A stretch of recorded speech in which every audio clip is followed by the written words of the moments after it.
श्री महालक्ष्मी व्रताची कथा ऐकावी भक्तांनो. श्री महालक्ष्मीच्या व्रताची कथा. गुरुवारची कहाणी. ही कहाणी वाचल्याने किंवा ऐकल्याने दुःख, दारिद्र्य, काळजी दूर होते. श्री महालक्ष्मीच्या कृपेने समृद्धी, संपत्ती, ऐश्वर, वैभव प्राप्त होते. मनीची इच्छा पूर्ण होते.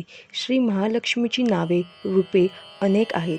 सर्व भूतांच्या ठिकाणी ती छाया, शक्ती, तृष्णा, शांती, जाती, लज्जा, शांती, श्रद्धा, कांती, वृत्ती, स्मृती, दया, तुष्टी, माता, अधिष्ठात्री व लक्ष्मी अशा रूपाने राहते. तिला नमस्कार असो.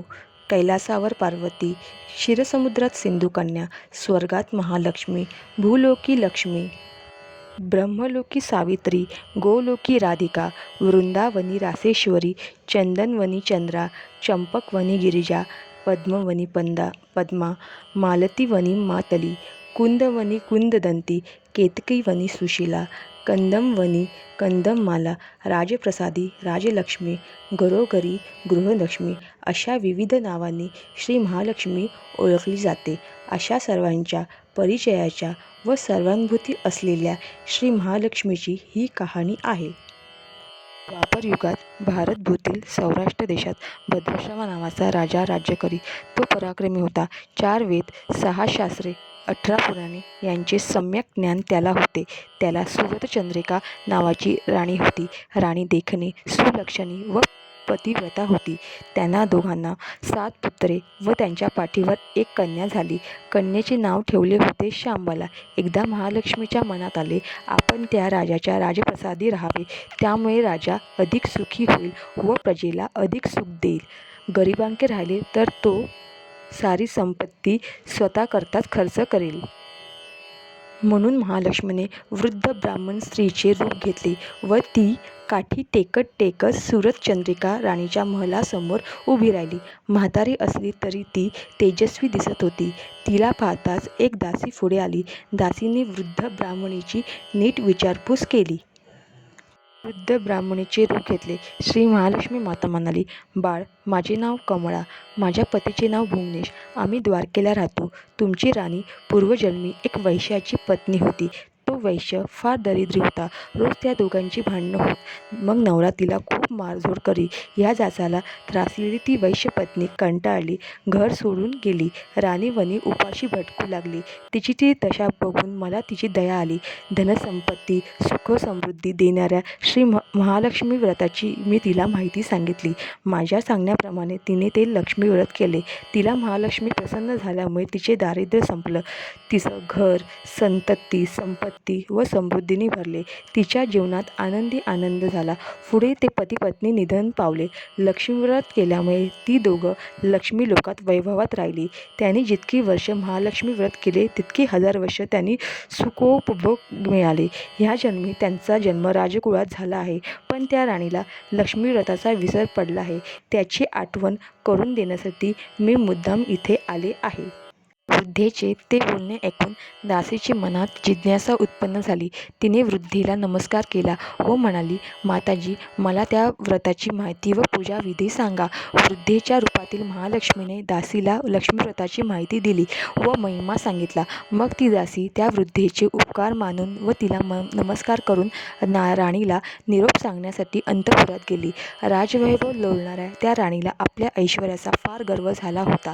संपत्तीमुळे व सत्तेमुळे ती उन्मत्त झाली होती. म्हातारीचा निरोप ऐकून ती रागारागाने व तावातावाने आली आणि त्या वृद्ध ब्राह्मण स्त्रीला फटकळपणे बोलली. तिला धक्काबुक्की केली. ती वृद्ध ब्राह्मण स्त्री म्हणजे प्रत्यक्ष लक्ष्मीच होती हे काही राणीला कळले नाही. राणीचा तो उद्धटपणा पाहून महालक्ष्मीने तेथे न राहता स्वस्थानी जायचे ठरवले. ती राजद्वारातून निघाली. वाटेत तिला शांबाला भेटले. शांबालेला सगळी हकीकत तिने सांगितली. तिने त्या वृद्ध ब्राह्मण स्त्रीची क्षमा मागितली. तेव्हा महालक्ष्मीला तिची दया आली. तिने शांबालेला लक्ष्मी व्रताची माहिती सांगितली.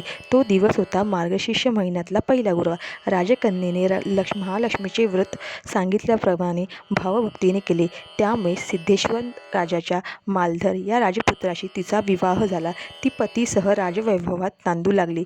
इकडे मात्र महालक्ष्मीचा कोप झाल्यामुळे भद्रश्रेवा व राणी सूरचंद्रिका यांचे राज्य, ऐश्वर्य, वैभव सर्व गेले व त्यांची अन्नान्न दशा झाली. एके दिवशी सूरचंद्रिका आपल्या पतीला म्हणाली, आपला जामात राजा आहे, खूप श्रीमंत आहे, त्यांच्याकडे जा, आपले हाल सांगा, त्याला दया येईल, तो आपल्याला सहाय्य करील.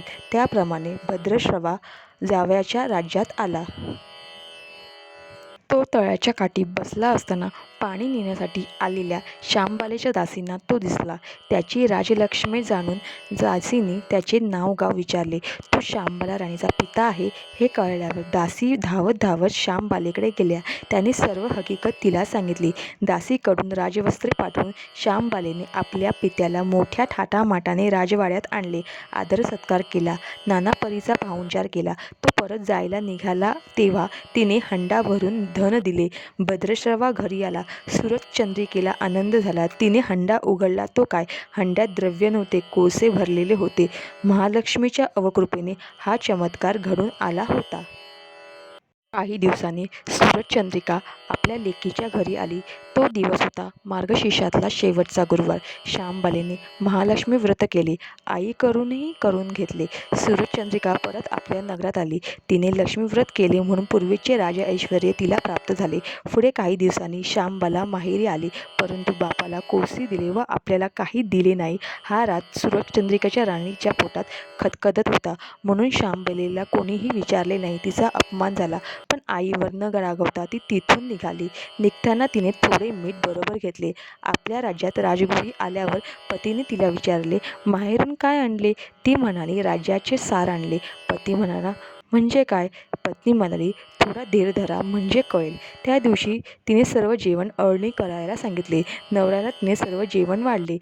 आता त्याला सर्व जेवण अळणी लागले. मग तिने ताटात थोडे मीठ वाढले. पदार्थात ते घालता जेवण रुचकर लागले. हेच ते राज्याचे सार. श्यामबालेच्या पतीला तिचे म्हणणे पडले. मग त्या दोघांनी हास्यविनोद करून जेवण पूर्ण केले. अशा रीतीने जे कोणी महालक्ष्मी व्रत श्रद्धेने करेल त्या भक्तांवर महालक्ष्मीची कृपा होईल. सुख समृद्धी व शांती यांचा लाभ होईल. सकळ मनोरथे पूर्ण होतील. मात्र श्रीमंती आल्यावर उतू नये. महालक्ष्मीचे व्रत करायला चुकू नये. दर गुरुवारी पोथी वाचायला विसरू नये. महालक्ष्मीचा महिमा पुरवितो भक्तांची कामना. अशी ही महालक्ष्मी व्रताची कथा, गुरुवारची कहाणी सुफळ संपूर्ण. ओम श्री महालक्ष्मी देव्ये नमः. ओम ह्रीं श्री महालक्ष्मी भ्यो नमः. ओम शांती शांती शांती. श्री महालक्ष्मी देवतार्पणमस्तु.